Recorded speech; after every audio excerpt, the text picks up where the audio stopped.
Good evening. Thanks for joining us. The National Guard now on its way to help in Winnebago County, so attention shifting from the initial emergency response to that long, hard work of recovery after Monday's tornado. Winnebago County officials wrapped up a live briefing with new guidance for storm victims and volunteers. Elise Noe at the First Alert Now desk with the latest updates for us. Elise.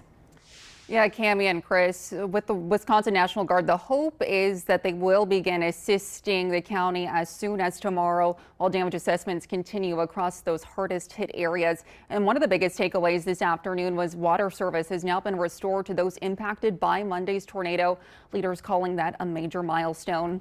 Water service has been restored.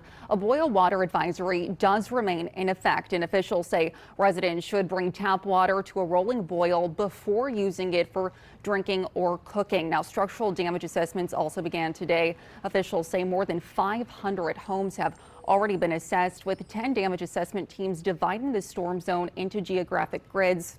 County leaders also toured the damage with the National Guard staff to determine how the Guard can best support recovery efforts. Officials also said Wisconsin 211 has received about 218 calls for cleanup, damage assistance, and food as of 2 p.m. this afternoon.